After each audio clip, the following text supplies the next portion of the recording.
از همین لحظه دیگه یک دقیقه سکوت را اختیار میکنم. با شما هم برمیگردم، در خدمتتان خواهم بود.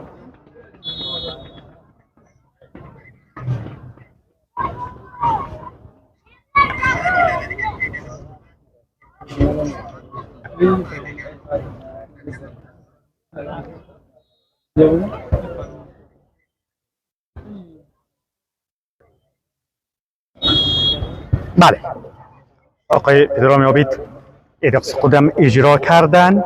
این بازی را برادر عزیز و گرامیمان محترم خلیل احمدی ترکستانی آغاز خواهد کرد. اسپانسر و حامی مالی این دوره از رقابت ها، چهره مشهور و شناخته شده ولایتمان.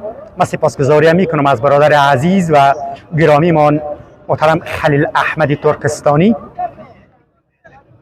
مسئول خدمات پولی ترکستانی، که این دوره از رقابت های لیگ برتر را اسپانسری کرد و از همین لحظه او میره بازی را آغاز بکنه.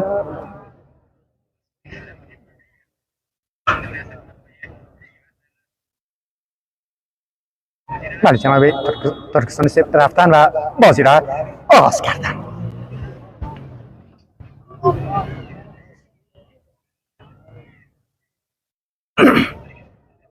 من سپاسگزاری هم میکنم از جناب ترکستانی سیبی عزیز و گرامی بابت حمایتشان و بابت اینکه بازی ما را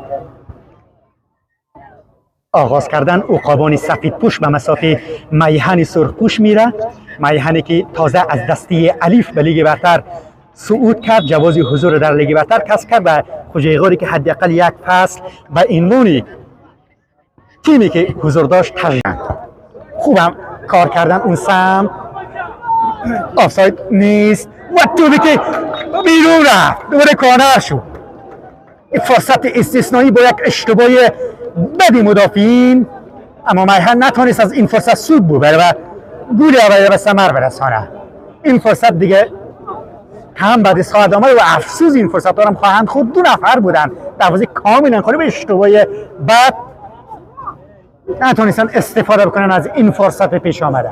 میارم که حال دوباره آرون شریفی ثابت میشه. اگر این چیز زیده حمله شکل بگیره، 2 در برابر 4 هستن، 3 شد.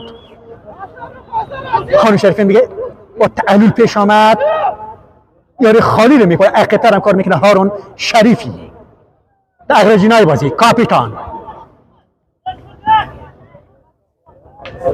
همچنان ثابت توپ هستن، چند نفر عبور کرده اون سمانیات خطا توپ بله دست به جوان شد. کاردیزر هم کشید به یاری شماره 4 نشان میده، چسبیده به خط توپ به دست او برخورد کرد. بهمنی مجاهد است که اولین کارت زرد این فصل و این بازی را به نام خودش ثبت میکنه. 4 تا 5 نفر دارن در دیوار دفاعی حضور دارن. پشت این ضربه اینو که استفاده خواهد کرد عباس شهیدی و کریمی دریا. 3 بازیکن پشت این ضربه هستند. ضربه که زده شد و گلی که به ثمر رسید. بله، کریمی دریا، ضربه استثنایی دیدنی قشنگ و گل ها را ثمر رسید. شاگردان آقای نظامی سفری میان تا گل را با او جشن بگیرند. عقابان خوجیغار 1 میهن 0. اولین گل به ثمر رسید. کریمی دریا اولین گل فصل 1405 را به نام خودش ثبت کرد. انصافا هم خوب زد. یه ضربه استثنایی از همون فریکک های دیدنی لیونل مسی و کریستیانو رونالدو بود. قشنگ هم زد، به تاق دروازه خورد. اولین گل به ثمر رسید. کریمی دریا اولین گل فصل 1405 را به نام خودش ثبت کرد.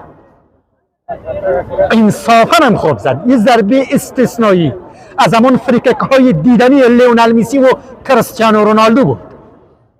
قشنگ هم زد، به تاق دروازه خورد. چگونه سود خواهند بود؟ هارون شریفی، ارسال هارون شریفی مستقیم به جایی رفت که دروازه‌بان حضور داشت. تو بیرون میره.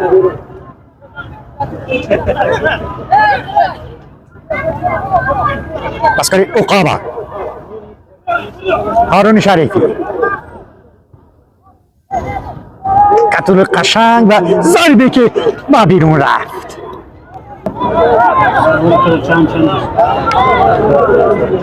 دروازه‌بان اشتباه کرد و گلی که به ثمر رسید. دروازه‌بانی که اشتباه کرد. دروازه‌بانی که اشتباه کرد. نتیجه بازی 2-0 به سود عقابان. در شماره 7 بود که گل به ثمر رساند. سفری حیدری بود. نتیجه بازی دیگه 2-0 به سود عقابان شد.